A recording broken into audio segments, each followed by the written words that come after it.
ठीक है, अब हम आगे बढ़ते हैं और देखते हैं कि जो इसमें कुछ अगर बिगनर्स भी हैं, तो बिगनर्स के लिए मैं एक चीज़ बताना चाहूँगी कि कैटेगरी अपने पास एक बार देख लेते हैं कि अपने पास कौन-कौन सी कैटेगरी अवेलेबल है और उनका हम किस-किस तरीके से उनका यूज़ करते हैं, ये हम आगे आगे देखेंगे। अपने पास 3 कैटेगरी के प्रोडक्ट होते हैं, जो अभी नए-नए लोग जॉइन हुए हैं, उनके लिए मैं बता दूँ। एक्टिवेटर कैटेगरी का प्रोडक्ट आता है किसान 100। प्रोटेक्शन कैटेगरी के 2 प्रोडक्ट आते हैं, एक बायो प्रोटेक्ट और प्लांट प्रोटेक्ट। बायो और प्लांट प्रोटेक्ट के बारे में थोड़ा-सा मैं ये बताना चाहूँगी कि ये 2 प्रोडक्ट ऐसे हैं, ये 2 प्रोडक्ट ऐसे होते हैं जिनको कि आप ट्रीटमेंट के तौर पे यूज़ कर सकते हैं, इसीलिए इनको प्रोटेक्शन कैटेगरी में रखते हैं। स्टार्टिंग से लेके आप कभी भी इसका मतलब कि हार्वेस्टिंग के जो प्री हार्वेस्टिंग होती है, वहाँ तक आप इसका यूज़ कर सकते हैं। इसके बाद अपने पास पोषण की कैटेगरी यानी न्यूट्रिशनल कैटेगरी के 7 प्रोडक्ट्स आते हैं, जिसमें किसान ह्यूमिक है, जड़ों की ग्रोथ के लिए किसान गोल्ड ग्रोथ है, जो कि प्लांट का टॉनिक है, किसान अमीनोविट यानी एक फ्लावरिंग बूस्टर है, किसान एंटी फ्लो यानी कि जो फ्लावर ड्रॉपिंग की जो प्रॉब्लम होती है या फ्लावर शेडिंग की जो प्रॉब्लम होती है, उसकी रोकथाम के लिए किसान फ्रू मैच्योर है, जो कि जैसे मैंने भी बताया कि पपीते में राइपनिंग की स्टेज आती है, फल पकना शुरू होता है। पीयूष जी, मैं अभी आपके क्वेश्चन का आंसर दूँगी, आप 1 सेकंड के लिए मुझे ये कंप्लीट कर लेने दीजिए। ठीक है, थोड़ा-सा पेशेंस रखिए, मैं बिल्कुल बता रही हूँ। देखिए, अभी क्या है कि जैसे फ्रू मैच्योर की बात करें, तो फ्रू मैच्योर क्या करता है, एक तो राइपनिंग की प्रोसेस को अच्छा करता है, दूसरा जो फ्रूट शेडिंग की जो प्रॉब्लम आ रही होती है, उसको सुधारता है। किसान यील्ड जो है, वो अपना यील्ड बूस्टर के तरीके से देखा जाता है, ठीक है? उपज को बढ़ाने वाला, मिट्टी की गुणवत्ता को सुधारने वाला, और किसान एचएपी ग्रैन्युअल जो है, वो जड़ों के विकास के लिए और कहीं न कहीं से जो हमारी मेन रूट्स होती हैं, पौधे को ओवरऑल ग्रोथ मेंटेन करने के लिए, मिट्टी का पीएच लेवल मेंटेन करने के लिए हम किसान एचएपी ग्रैन्युल का यूज़ करते हैं। पपाया लोग जो है क्यों पसंद करते हैं लगाना, इसके बेनिफिट्स क्या-क्या होते हैं और अम, बेसिकली इसका लार्ज स्केल पे खेती करने का रीज़न क्या होता है?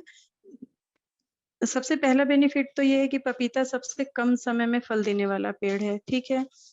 अ, इसका जो फल है वो बहुत ज़्यादा हेल्थ बेनिफिट्स उसमें बहुत ज़्यादा होते हैं। जैसे पपीते को कई बार जैसे अमृत घटक के रूप में भी जानते हैं कि अगर इसको खाओ तो इससे पेट से रिलेटेड कोई भी प्रॉब्लम अगर है, तो वो पूरी दूर हो जाती है। जैसे लंबे समय से अगर कोई भी पेट से रिलेटेड किसी को कोई भी समस्या अगर वो नियमित रूप से पपीते का सेवन करता है, पपीते के फल को खाता है, तो उसकी जो बीमारी है वो दूर की जा सकती है।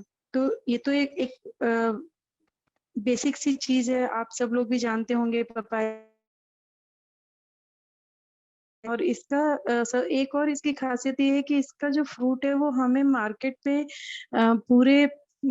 पूरे ऑल मंथ्स में अवेलेबल रहता है, पूरे 12 महीने में ये फल अवेलेबल रहता है।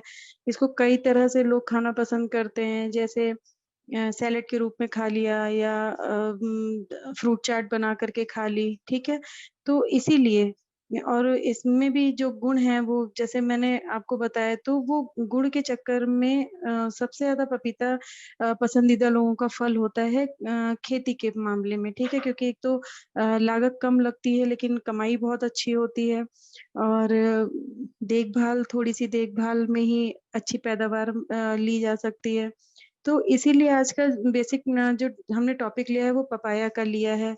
अभी तो ऐसा भी हो गया है कि पपाया लोग अपने घरों में भी 1 आध पेड़ लगाने ही लग गए हैं। आपने देखा होगा कि अगर किचन गार्डन है किसी के पास में, तो लोगों के किचन गार्डन में भी पपीते के 1 आध प्लांट तो मिल ही जाते हैं।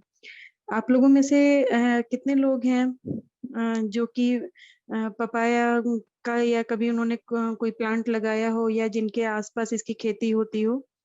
ओके, तो ऑलमोस्ट सभी लोग नोन हैं कि पपीते का फल कैसा होता है, पपीते के बीज कैसे होते हैं, पपीते का प्लांट कैसा होता है।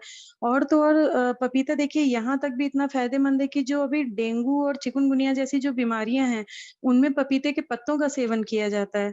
आपको पता है कि जो पपीते की एक बहुत बड़ी ख़ासियत है कि जो आयुर्वेदिक दवाइयाँ हों या एलोपैथिक दवाइयाँ हों, उनमें जो पपीते की पत्ती में पाया जाता है एंजाइम जो, उसी से हेल्थ से रिलेटेड भी दवाइयाँ बनाई गई हैं, जो पूरी तरह से डेंगू को और चिकनगुनिया को रोकने में कामयाब होती हैं।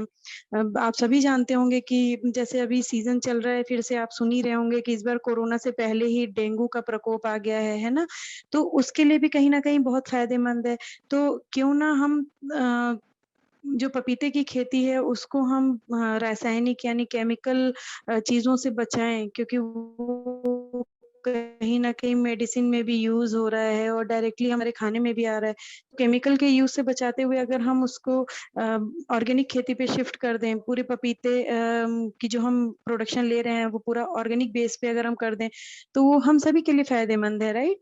तो चलिए अब आगे बढ़ते हैं। आई थिंक जो लोग जॉइन हो रहे हैं, धीरे-धीरे होते रहेंगे, लेकिन अब हम अपना टॉपिक स्टार्ट करते हैं, जनरल इन्फॉर्मेशन के बाद में, ठीक है? तो जैसे आप यहाँ पर देख रहे हैं, मैं अपने हर सेशन में आप लोगों को बताती हूँ कि पपीते की जो ग्रोथ स्टेजेज़ हैं, हमें सबसे पहले उनके बारे में पता होना बहुत ज़रूरी होता है, किसी भी प्लांट की ग्रोथ स्टेज के बारे में। तो जैसे अब यहाँ पर मैं आपको बताती हूँ, इसको थोड़ा-सा नोट डाउन आप लोग करना चाहिए, तो आप करते भी रहिए। तो आपको चीज़ें समझने में थोड़ी आसानी हो जाएगी। देखिए पहली होती है जर्मिनेशन की स्टेज, ठीक है? सेकंड होती है स्प्राउट, तो जो स्प्राउट की स्टेज होती है उसको हम यहाँ पर बिगिनिंग R1 की स्टेज भी जानते हैं, ठीक है? स्प्राउट्स की स्टेज को R1 की स्टेज से हम जानते हैं। सेकंड जो सीडलिंग है उसको R2 जानते हैं। फिर इसके बाद में जो ट्री है, फिर फ्लावरिंग होती है, फ्लावरिंग के बाद में जैसे ट्री के साथ में जो पूरा फ्रूट जैसे लगने शुरू हो जाते हैं, तो इस अलग-अलग जैसे-जैसे उसमें पत्तियों का विकास होता जाएगा, वैसे-वैसे हम उसकी ट्रीटमेंट करते चले जाते हैं। तो डिपेंड करता है कि अभी स्टेजेस क्या चल रही हैं। उसकी जैसे बिगिनिंग की स्टेज है या पेक की स्टेज आ गई है, तो इन स्टेजेस पे डिपेंड करता है और हम धीरे-धीरे उस पे वर्किंग करना स्टार्ट कर देते हैं। तो फर्स्ट होगी जर्मिनेशन, स्प्राउट, फिर सीडलिंग होती है। सीडलिंग में भी आप देखते हैं कि 4-5 पत्ते निकल आते हैं। ट्री फिर पूरा बन जाता है। ट्री बनने के बाद में फिर उसमें फ्लावरिंग की स्टेज आ जाती है। फ्लावरिंग के बाद में फ्रूटिंग स्टेज आती है। फिर फ्रूट की राइपनिंग स्टेज स्टार्ट होती है और पपीता एक ऐसा फल है जिसको कच्चा भी खाया जाता है और पके हुए फल को भी खाया जाता है। कच्चे फलों की बहुत सारे घरों में पपीते की सब्ज़ी बनती है, पपीते का मुरब्बा बनता है, पपीते की कैंडी बनती है, ठीक है? काफ़ी सारी रेसिपीज़ हैं जो कच्चे पपीते से भी बनाई जाती हैं, तो कहीं-कहीं पर जो पपीता होता है, रॉ पपाया होता है, उसकी भी हार्वेस्टिंग लोग करना स्टार्ट कर देते हैं, ठीक है? तो ये तो एक जनरल इन्फॉर्मेशन थी पपाया के बारे में। कि जैसे उसकी ग्रोथ स्टेजेस आप लोगों को समझ में आ गई होंगी आई होप। पपाया को हम कैसे-कैसे लगा सकते हैं? देखिए, किसी भी चीज़ के बारे में आगे बढ़ने से पहले बहुत ज़रूरी होता है कि उसके बारे में थोड़ी-सी जानकारी होना, करेक्ट? तो पपाया एक ऐसा ट्री है जिसको कि आप पूरे साल भर में किसी भी टाइम बीजों के माध्यम से लगा सकते हैं, ठीक है? और बस प्रॉब्लम एक ये होती है कि जो विंटर का सीज़न होता है उसमें जर्मिनेशन प्रोसेस थोड़ी-सी लंबी हो जाती है, सीड जल्दी जर्मिनेट नहीं हो पाते हैं, तो इसीलिए तो हल्के से गर्मी के मौसम में इसको लगाना उचित माना जाता है और ये जो है 6 से 10 महीनों के अंदर-अंदर वैरायटी पे डिपेंड करता है क्योंकि मार्केट में बीजों की बहुत सारी वैरायटी आती है, तो डिपेंड करता है कि ये कितने दिनों में फ्लावरिंग स्टार्ट कर रहा है और फ्लावर कितने दिनों में कन्वर्ट हो रहे हैं, ठीक है? तो जनरली अगर मैं बात करूँ तो 6 से 10 महीने की पूरी फसल होती है और जो कि बार-बार फ्रूट्स देने शुरू कर देती है, ठीक है? प्रोडक्शन अगर आप उसका ट्रीटमेंट अच्छे से कर लेते हैं, सीड के टाइम से ट्रीटमेंट करते हैं, जो गाइडेंस दिया जाता है उसको अगर प्रॉपर ध्यान में रखते हैं, तो आप इससे अच्छा प्रोडक्शन ले सकते हैं, ठीक है? टन्स में भी प्रोडक्शन ले सकते हैं और देखो, जैसे मैंने पहले बोला कि इसको शॉर्ट टर्म क्रॉप बोला जाता है, ठीक है? अभी जैसे आपका एक क्वेश्चन था, तो उसमें आपने पूछा कि इसमें फ्लावरिंग जैसे 2 साल से आपने लगा रखी नहीं हो रही है। तो सर, उसका एक रीज़न हो सकता है कि आपके जो पपाया के प्लांट्स हैं वो फीमेल प्लांट्स ना हो करके मेल प्लांट्स हों, और पपाया एक ऐसी क्रॉप होती है जिसमें फीमेल प्लांट्स अगर नहीं है, सिर्फ मेल प्लांट है, तो उसमें कभी भी आपका वो फ्रूट्स नहीं मिलेंगे। वो फ्लावरिंग स्टेज आकर के वो फ्लावर खत्म हो जाएँगे, वो कभी भी फ्रूट में कन्वर्ट नहीं होंगे। आपने जो क्वेश्चन पूछा कि अभी जो है क्या ना पीयूष जी, आपने जैसे पूछा ना कि फल नहीं आ रहा है, तो मैं अभी एक एक आपको ट्रिक बताऊँगी। उस ट्रिक से आप अपने पौधों को चेक करिएगा कि वो मेल प्लांट है या फीमेल प्लांट है। उसके लिए आप थोड़ा-सा पेशेंस रखिए, जब मैं उस स्टेज पे आऊँगी तो मैं उसका भी आंसर आपको करूँगी, ठीक है? अब आगे बढ़ते हैं कि हम देखते हैं कि इसके लिए पपीते के लिए हमें क्लाइमेट कंडीशन जो है वो कैसी होती है। देखिए, पपीते की जो खेती होती है ना, वो जो गर्मी का मौसम होता है, ठीक है? और नमी युक्त जो क्लाइमेट होता है जिसमें थोड़ी ह्यूमिडिटी होती है, उसमें बहुत अच्छी की जा सकती है। इसे कम से कम 38 डिग्री सेल्सियस से 4 डिग्री सेल्सियस का अगर हमारा टेम्परेचर है, तो उसमें भी इसको उगाया जा सकता है, ठीक है? और मैक्सिमम मतलब कि, और अगर हम मिनिमम पे जाते हैं तो 5 डिग्री सेल्सियस से कम नहीं होना चाहिए। इसके अलावा जो क्लाइमेटिक कंडीशंस हैं, उनमें लू और जब पाला, जैसे गर्मी के दिनों में आपको पता है कि लू बहुत चलती है ना, गर्म हवाएँ जो चलती हैं, तो लू है तो उससे भी पपीते को नुकसान होगा पौधों को। और अगर हम बात करें कि विंटर में जब हम लगाते हैं पपाया, तो विंटर में अगर पाला लग रहा होता है, तो उससे भी पपीते का नुकसान होता है। इसलिए कोशिश ये करनी चाहिए कि जो पपीते के पौधे हैं, ठीक है? उनमें मतलब कि उनको इस तरीके से लगाना चाहिए जैसे पाला पड़ने की जो वो है, मतलब अगर पाला पड़ रहा हो तब भी वहाँ पर हल्की-हल्की सिंचाई जो है की जा सके, जिससे कि पाले का असर ज़्यादा ना हो। और थोड़े से हवा रोधक, जैसे हवा रोधक वृक्ष लगाने चाहिए, जैसे पाले का असर ज़्यादा ना हो। अब इसके लिए क्या करना होता है हमें, ठीक है? ये तो क्लाइमेटिक कंडीशन है। क्लाइमेटिक कंडीशन आप चेंज नहीं कर सकते, लेकिन उसके अनुकूल अपनी खेती कर सकते हैं। अब इसके लिए सॉइल्स कैसी चाहिए होती हैं, ठीक है? तो सॉइल कंडीशन कैसी होती हैं, जैसे कि जो मैं हमेशा बोलती हूँ कि कहीं पर भी जो दोमट मिट्टी होती है, या और पपीते की खेती के लिए तो स्पेशली जो दोमट मिट्टी है वो अच्छी होती है, जिसमें ड्रेनेज अच्छा होना चाहिए, मतलब पानी रुकना नहीं चाहिए, पानी पूरा निकल जाना चाहिए, है ना? उसके मतलब वो जो है ना, जैसे अब क्लाइमेटिक कंडीशन मैंने बताई कि बहुत ज़्यादा उसमें नहीं होना चाहिए, मतलब बहुत ज़्यादा सर्दी भी नहीं होनी चाहिए, बहुत गर्म भी नहीं होना चाहिए, लू और उसको तो वो पौधा वहाँ पे टिक नहीं पाएगा, सॉइल को आप कितना भी अच्छा कर लीजिए, ठीक है? अब क्या होता है कि जैसे इस मिट्टी को तैयार कैसे करना चाहिए? हमारा मेन टॉपिक आता है कि मिट्टी कैसे तैयार करना चाहिए। देखिए, पपीते की खेती के लिए जिस भी खेत में पानी भरा हो, उस खेत में पपीता नहीं लगाना चाहिए, क्योंकि क्या होता है, पानी से भरे रहने से जो कॉलर रॉट आपने सुना होगा, एक बीमारी होती है कॉलर रॉट, वो आने की संभावना रहती है, ठीक है? और इसके अलावा दूसरा क्या होता है कि बहुत अधिक गहराई में भी पपीते की खेती नहीं करनी चाहिए। जैसे कुछ फसल ऐसी होती है ना, जैसे मैं बताती हूँ, जैसे गन्ने की फसल अगर हम करते हैं तो उसकी गहराई थोड़ी ज़्यादा होनी चाहिए। तो लेकिन पपीते के लिए क्या होता है कि बहुत ज़्यादा गहरी मिट्टी में इसको नहीं लगाना चाहिए। अब सॉइल की तैयारी कैसे करनी चाहिए? देखिए, सॉइल की तैयारी में सबसे ज़्यादा मेन चीज़ जो है वो मायने रखती है कि एक तो उसका पीएच लेवल मेंटेन हो, मिट्टी में कोई भी किसी भी तरह के फंगल इन्फेक्शंस ना हो, और अगर पपाया की वाक़ई में आप लोग अच्छी ग्रोथ चाहते हैं, तो उसका आप एक बार सॉइल टेस्टिंग करवा लीजिए, जो मृदा परीक्षण जिसको बोलते हैं। मृदा परीक्षण कराने के बाद में आपको जिस भी पोषक तत्व की उसमें कमी दिख रही है, उसको आप डालिए। लेकिन अब अपने पास क्योंकि किसान ग्रो के प्रोडक्ट हैं, तो मैं भी यहाँ पे बताऊँगी कि किसान ग्रो के कौन से प्रोडक्ट यूज़ करके आप जो है सॉइल को अनुकूल बना सकते हैं, यानी पीएच लेवल को मेंटेन कर सकते हैं, और साथ ही साथ जो मिट्टी में जो फंगल डिजीज़ेज़ आती हैं, जो जैसे कॉलर रॉट की बीमारी मैंने बताई ना, तो कॉलर रॉट है या जैसे रूट रॉट की प्रॉब्लम आ रही है, तो उनसे बचने के लिए क्या कर सकते हैं, ठीक है।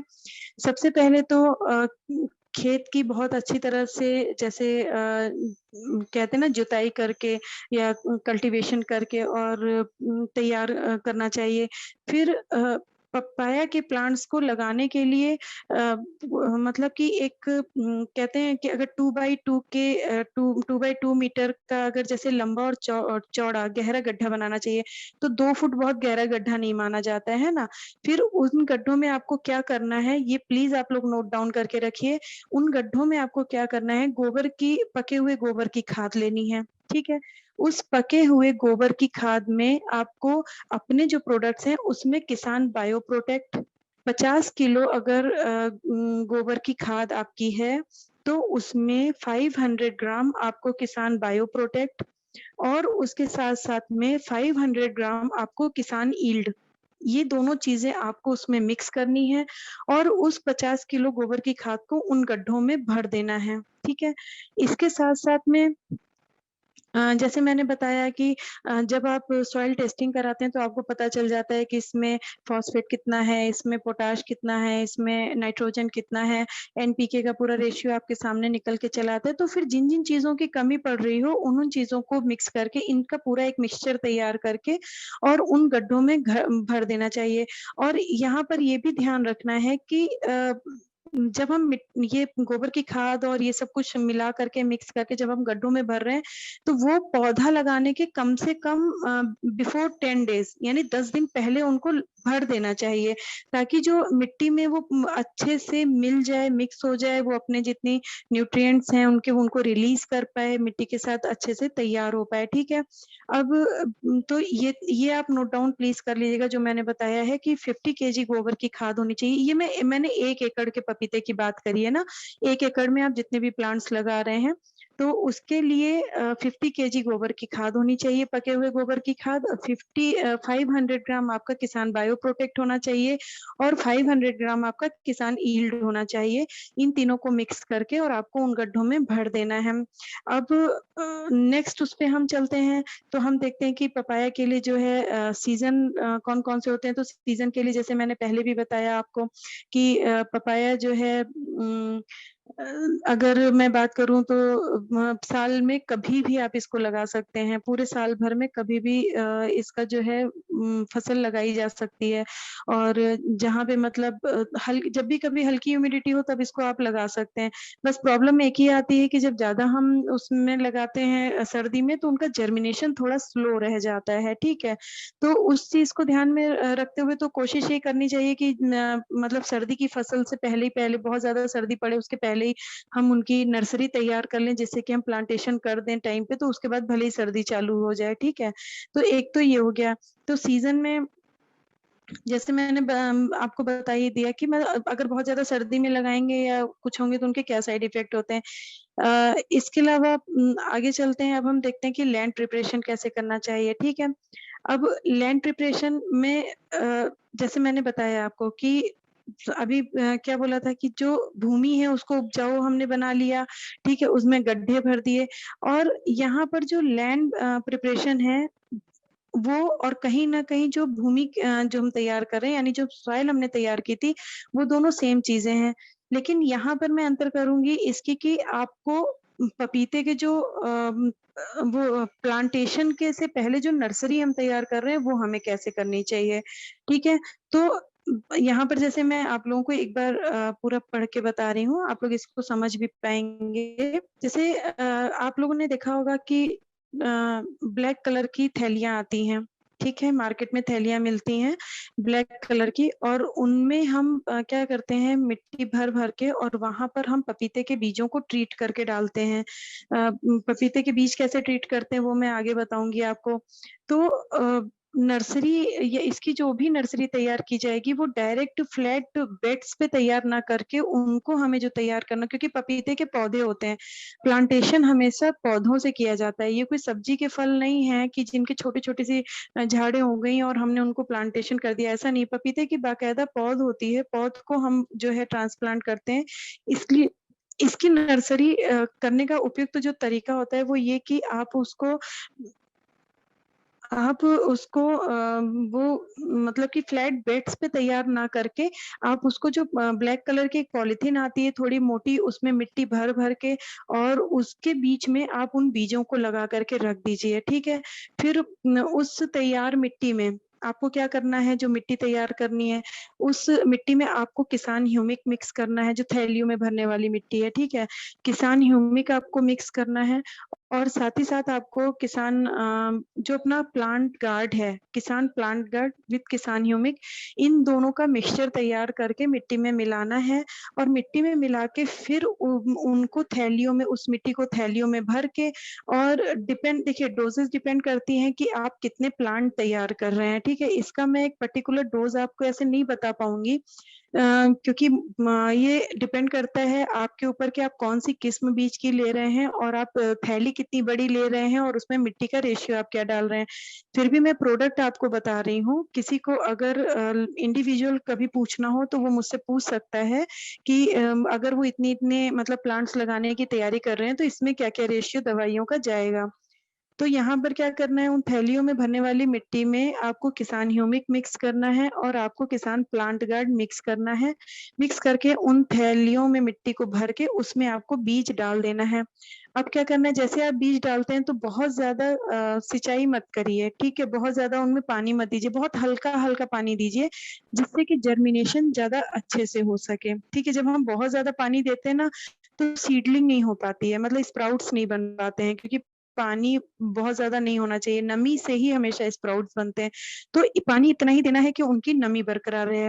अब क्या करना है, ठीक है, ये तो हो गए पौधे की तैयारी, हमारी जो नर्सरी की तैयारी कर रहे हैं, ठीक है? उसके लिए जो प्रिपरेशन थी, मिट्टी की जो प्रिपरेशन थी, उसको हम कर रहे हैं। अब यहाँ पर बात आती है कि जैसे कि इनका लगाने का तरीका क्या है, ठीक है? और पौध जैसे हमने जो तैयार कर ली है, जो पॉलीथीन में हमने जो पौध तैयार कर ली है, उसमें पौधों को अलग कैसे करना है, जैसे अभी पीयूष जी आपका जो क्वेश्चन था, अब आप यहाँ से समझिएगा और ध्यान से सुनिएगा। अगर पीयूष जी आप हैं अभी सेशन में, तो आप ध्यान से सुनिए, समझिएगा कि हमें कैसे-कैसे उसमें काम करना होता है और आप कैसे जानेंगे कि ये मेल प्लांट है या फीमेल प्लांट है, ठीक है? आप यहाँ से पूरा प्रोसेस ध्यान से सुनिएगा। देखिए, अब क्या करते हैं कि जो सीड प्लांटिंग का जो प्रोसेस रहता है, ठीक है? इसमें क्या है कि एक तो आपने जैसे मैंने बोला आपको कि आपको सॉइल जो तैयार करके आपने मतलब उसमें जो मिट्टी की जो थैली है उसमें आपने रख ली, ठीक है? यहाँ पे थैली सबसे ज़्यादा उपयुक्त कौन-सी होती है, ये भी मैं बता दूँ आपको। इसमें 20 सेंटीमीटर चौड़ा मुँह होना चाहिए, 25 सेंटीमीटर लंबी होनी चाहिए और कम से कम 150 सेंटीमीटर जो छेद वाली पॉलीथीन थैलियाँ होती हैं ना, उन उन थैलियों को लेना चाहिए। अच्छा हाँ, इसमें एक चीज़ और भी है कि मिट्टी में आपको किसान ह्यूमिक प्लांट गार्ड के साथ-साथ इसमें भी आपको थोड़ी-सी रेत भी मिलानी है और थोड़ी-सी गोबर की खाद भी मिलानी है, ठीक है? जिससे कि जो रेत है ना, वो नमी को सोके रखने के लिए बहुत अच्छी होती है, ठीक है? अ, तो ध्यान रखिएगा कि उसमें मैं बताना सॉरी भूल गई थी कि उसमें आपको गोबर की खाद और रेत का भी उस मिट्टी में थोड़ा-सा मिक्सचर तैयार करना रहेगा, ठीक है? अपने प्रोडक्ट के साथ-साथ। अब और आपने जैसे अब मैंने बताया कि उसमें एक-एक बीज डाल करके छोड़ देना है, ठीक है?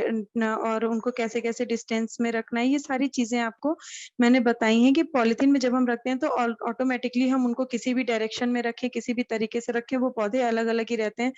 उनको बस जब हम ट्रांसप्लांट करते हैं तब उस ट्रांसप्लांटेशन के टाइम पे हमको थोड़ा-सा कुछ बातें ध्यान रखनी चाहिए, है ना? अब देखिए जब हम पपीता लगाना जब हम चालू करते हैं, ट्रांसप्लांट चालू करते हैं तो सबसे ज़्यादा ज़रूरी क्या होता है कि जो थैलियों से पूरे प्लांट को निकालना, सबसे बड़ा प्रोसेस जो है, ठीक है।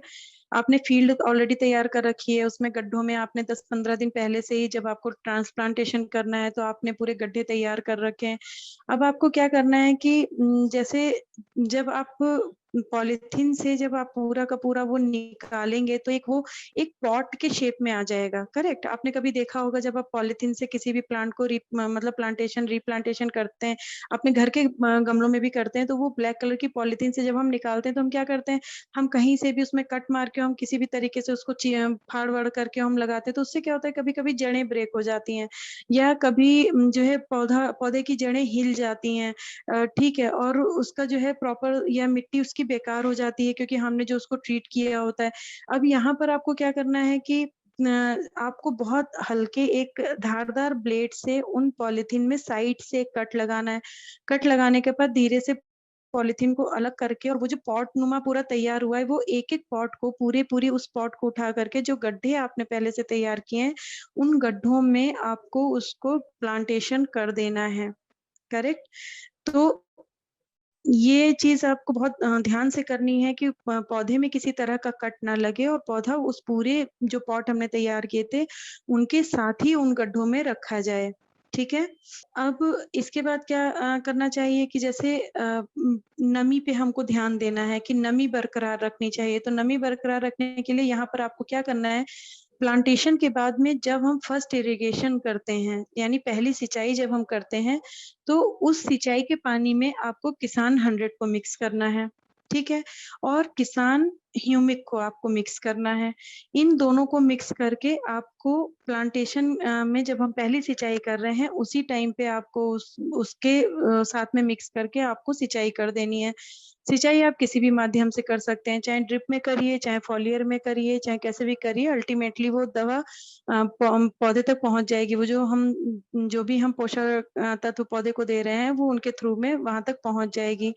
इसके बाद क्या करना है आपको, जैसे कि 10 दिन के बाद में जब आपने पौधरोपण कर दिया, पहली सिंचाई कर दी, पहली सिंचाई के 10 दिन के बाद में जैसे ही आप आगे बढ़ते हैं, तो वहाँ पर आपको फिर अब यहाँ से ट्रीटमेंट स्टार्ट करना है। आप लोग चाहिए तो इस स्लाइड का एक स्क्रीनशॉट भी ले सकते हैं, ताकि आप लोग बाद में इस चीज़ को याद रख सकें। आप लोगों के पास में स्क्रीनशॉट आ सकता है। यहाँ पर क्या करना है कि जब जैसे कि आपने पहली सिंचाई कर दी, ठीक है? उसके बाद में आपको क्या किया कि 10 से 15 दिन के बाद में जब आप सेकंड उसमें इरिगेशन करते हैं, तो उस इरिगेशन के टाइम पर आपको यहाँ पर किसान गोल्ड ग्रोथ का यूज़ करना बहुत ज़रूरी है, ठीक है? किसान गोल्ड ग्रोथ आपको देना है, ताकि जो ग्रोथ है पौधे की वो रेगुलर होती रहे, क्योंकि मैं हमेशा बताती हूँ कि किसान गोल्ड ग्रोथ एक टॉनिक की तरह से काम करता है। तो जब हम किसी भी पौधे को टॉनिक देते हैं साथ-साथ में, तो वो उसकी जो हाइट है, जो पौधे की हेल्थ है, जो उसको लू से लगने, जैसे भी मैंने बताया था कि लू से नुकसान हो जाता है या पाले से नुकसान हो जाता है। तो यहाँ पर जब हम गोल्ड ग्रोथ का यूज़ करते हैं ना, तो ये पौधे को हर तरह की चोट से बचाता है। उनमें जो लू से जो चोट लग रही है, या पौधा जो है प्रॉपर ग्रोथ नहीं पा रहा है किसी वजह से, ये उन सारी चीज़ों को बैलेंस कर देता है, करेक्ट? तो क्या करना है आपको, यहाँ पर किसान गोल्ड ग्रोथ का यूज़ करना है, और इसके अलावा जो है मतलब हर यहाँ पर 15 दिन के अंतर पे, जब तक आप ये नहीं देख लेते कि फ्लावरिंग स्टार्ट हुई है। फ्लावरिंग कितने दिन में स्टार्ट होती है, वो भी मैं बता दूँगी आपको। ठीक है, तो फ्लावरिंग स्टार्ट होने के 15 दिन पहले तक जब भी आप करते हैं, तो हर 15 से 20 दिन के इंटरवल पे आपको यहाँ पर किसान ह्यूमिक और किसान गोल्ड ग्रोथ का मिक्सचर तैयार करके आपको देते जाना है, ठीक है? तो पौधा अपनी पौधे की एक तो जड़ें बहुत अच्छे से मजबूत हो जाएँगी, तो और दूसरी चीज़ कि जो पौधे का पूरा विकास है वो अच्छे से हो जाएगा, ठीक है? अब आगे जैसे मैं बता रही थी कि अब इसमें यहाँ पर क्या करना है कि जैसे आपको मैंने बता दिया कि फ्लावरिंग का स्टेज आने से पहले आपको गोल्ड ग्रोथ और एंटी फ्लो का यूज़ स्टार्ट कर देना है। अब जैसे ही फ्लावरिंग की स्टेज आती है, आपको फ्लावर दिखने शुरू हो जाते हैं, तो वहाँ पर किसान अमीनोविट और किसान एंटीफ्लो को देना शुरू कर देना है फ्लावरिंग स्टेज पे। जिन लोगों के अभी पपीता लगा है, फ्लावर नहीं आ रहे हैं, फ्लावर शेडिंग की प्रॉब्लम अगर नहीं है तो बहुत अच्छी बात है। लेकिन फ्लावर पपीते में फ्लावर शेडिंग होती ही होती है, ठीक है? वो प्रॉब्लम ना आए उसके लिए हमें क्या यूज़ करना है, किसान अमीनोविट के साथ-साथ हमें किसान एंटीफ्लो यूज़ करना है। यहाँ पर किसान अमीनोविट क्या करता है, किसान अमीनोविट हमेशा फीमेल फ्लावरिंग को बढ़ावा देता है, ठीक है? और फीमेल फ्लावरिंग को बढ़ावा देगा तो जो पौधे में कहते हैं ना जो फल बनने की प्रक्रिया है वो ज़्यादा से ज़्यादा हो पाएगी। अगर मेल फ्लावर्स होते हैं तो वहाँ पर जो है फल ज़्यादा नहीं मिल पाते हैं। हाँ, तो हम जैसे बात कर रहे थे कि फ्लावरिंग स्टेज आ गई, आपने फ्लावरिंग स्टेज पे आपने फ्लो का यूज़ कर दिया और किसान अमीनोविट का यूज़ कर दिया। अब इसके बाद में जैसे जब फ्रूटिंग स्टेज स्टार्ट होती है तो वहाँ पर हमें फ्रू मैच्योर और अगेन हमें अमीनोविट और ग्रोथ है, उन तीनों का मिक्सचर बना कर के हमें अगेन से दे देना चाहिए। इनका अगर मिक्सचर हम फॉलियर स्प्रे में देते हैं तब भी बहुत अच्छा रहता है और अगर हम ड्रिप इरिगेशन में या ड्रेंचिंग में देते हैं तब भी अच्छा होता है। क्योंकि ये प्रोडक्ट अपने ऐसे हैं कि हम ड्रेंचिंग से देंगे तब भी पौधे की जड़ों के थ्रू पौधे में पहुँच जाएगा और जैसे अगर हम स्प्रेइंग फॉर्म में देंगे तब भी पौधों पे पहुँच जाएगा। तो स्प्रेइंग फॉर्म में देने पे ये होता है एंटी फ्लो और फ्लो मैच्योर को कि वो जो है ना पौधे पे तुरंत रिएक्ट करते हैं। तो प्रॉब्लम पे जो सॉल्यूशन है वो बहुत जल्दी मिलना शुरू हो जाता है, उसकी पकड़ बहुत जल्दी मिलनी शुरू हो जाती है। तो इस तरीके से आपको इसके प्रोडक्ट का यूज़ करना रहेगा। अब जैसे नेक्स्ट हम आते हैं जैसे मैं बता रही थी आपको कि नर पौधों को अलग करना चाहिए। अब यहाँ पर आपको नोट करना चाहिए, नोट कर लीजिए, ठीक है? पपीते के जो पौधे होते हैं वो 90 से 100 दिन के अंदर माने कि 3 महीने से सवा 3 महीने की जैसी क्रॉप पहुँचती है, तो उनमें फूल लगने शुरू हो जाते हैं। पपाया के प्लांट्स में 90 टू 100 डेज़ के अंदर-अंदर जो फ्लावरिंग है वो शुरू हो जाती है, ठीक है? अब यहाँ पे नर और जो मतलब कि मेल और फीमेल फ्लावर्स हैं उनको कैसे आपको अलग करना है? जो नर फ्लावर्स जो होंगे, नर फ्लावर कैसे होते हैं कि छोटे-छोटे गुच्छों में लंबे डंठल युक्त होते हैं। छोटे-छोटे गुच्छे होंगे और डंठल युक्त होते मतलब उनमें डंठल थोड़ी लंबी होगी। वो होते हैं मतलब कि नर प्लांट जो हम जिनको कि मेल प्लांट बोलते हैं, ठीक है? अब इसके अलावा इनकी एक और तरीके से आप पहचान कर सकते हैं। एक तरीका क्या है कि जो अ, न मतलब कि मेल प्लांट्स जो होते हैं उनमें जो फ्लावरिंग होती है, ठीक है? वो फ्लावरिंग 1 से मतलब 1 टू 1.3 मीटर के जो लंबा तना होता है उस पर झूलते हुए और छोटे साइज़ के होंगे। तो आप जो मैं अभी आपको बता रही हूँ ना कि ये जो डिजिट मैंने बताई, इस डिजिट के यानी 1 टू 1.3 मीटर इससे आप जो है अंदाज़ा लगा सकते हैं कि आपके प्लांट जो हैं ये मेल प्लांट है या फीमेल प्लांट्स हैं, ठीक है?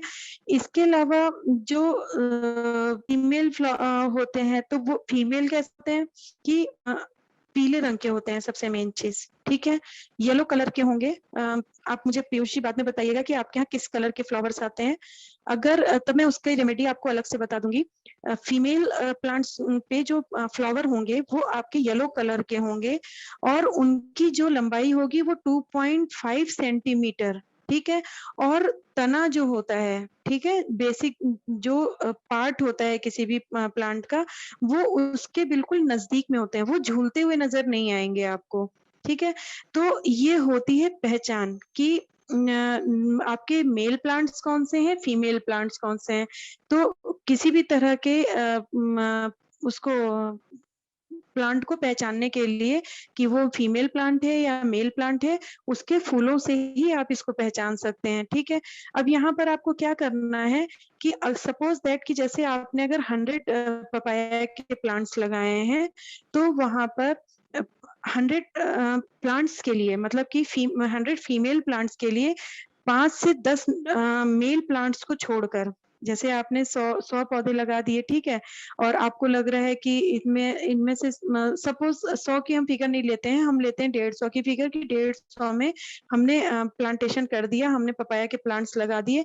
लेकिन जब हम उनको देख रहे हैं कि इसमें हमारे मेल प्लांट्स भी हैं, फीमेल प्लांट्स भी हैं, तो उनमें से मेल प्लांट्स को हमको अलग करना है। तो उनका रेशियो क्या रखना है कि पर 100 फीमेल प्लांट्स के लिए आपको 5 से 10, ठीक है?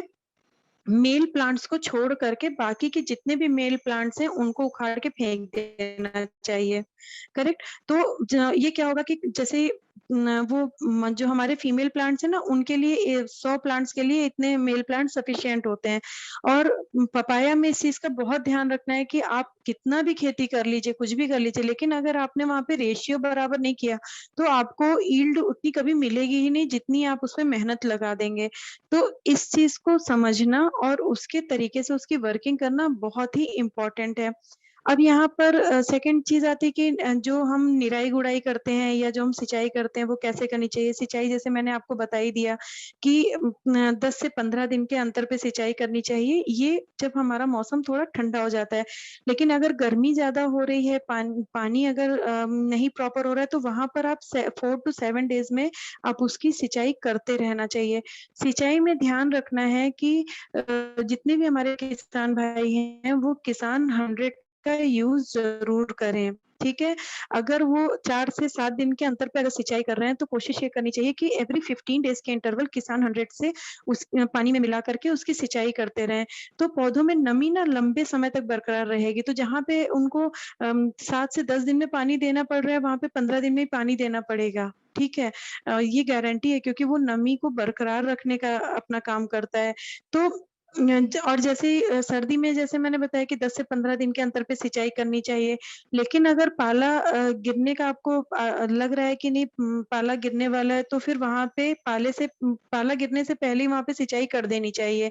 इसके बाद में जो निदाई-गुड़ाई होती है वो कब करनी चाहिए? जो थर्ड इरिगेशन होता है, ठीक है? थर्ड इरिगेशन के बाद में निराई-गुड़ाई करनी चाहिए, लेकिन वो भी कैसे कि जिससे जड़ें और जो तना है ना उसको नुकसान ना हो, ठीक है? अब इसके बाद में क्या आती है जैसे फ्लावरिंग हो गई, फ्रूटिंग हो गई। मैंने फ्रूटिंग और फ्लावरिंग का आपको बता दिया कि आपको क्या-क्या प्रोडक्ट यूज़ करने हैं। फिर फलों को जो है प्लगिंग की यानी तोड़ने की जो बारी आती है, तो 9 से 10 महीने के बाद में, जैसे मैंने बोला ना कि 6 से 10 महीने की फसल होती है, तो जैसे ही फल तैयार होते हैं तो पता चलता है कि कौन-सी वैरायटी लगी है और वो कब तोड़ने लायक हो गए हैं।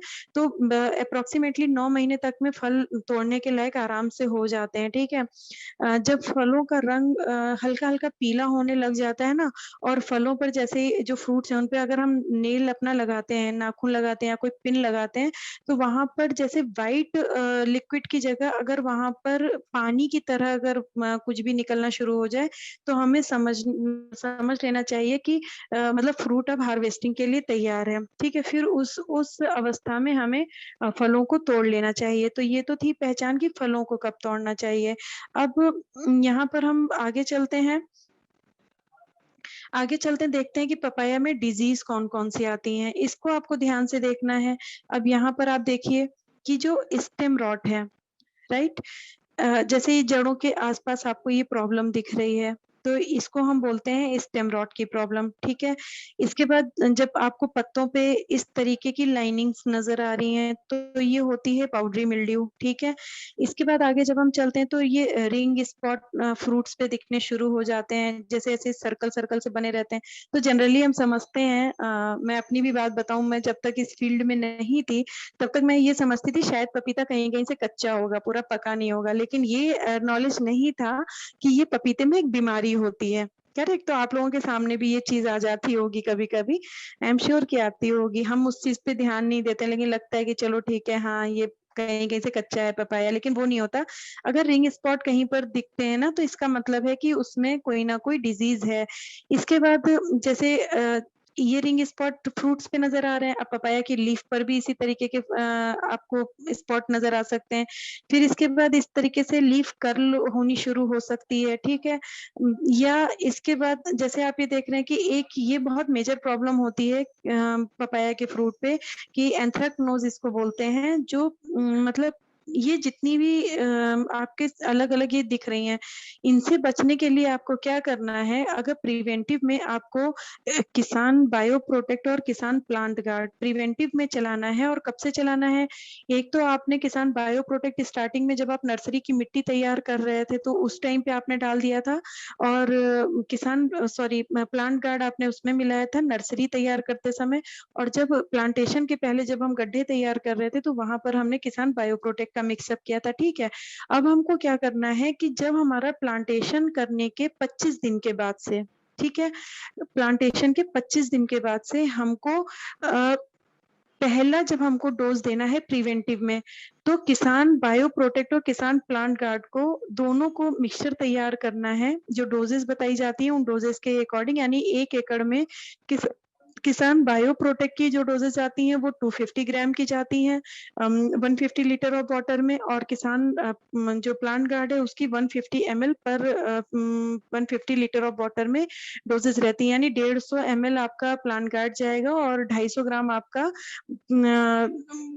बायो प्रोटेक्ट जाएगा। इसको आपको 150 लीटर पानी में मिलाना है और जब आप फर्स्ट टाइम यानी कि पहली बार प्लांटेशन के बाद इसको दे रहे हैं, तब आपको उसको जड़ों में देना है, यानी कि फॉलियर स्प्रे की बजाय आपको ड्रेंचिंग एप्लीकेशन में देना है।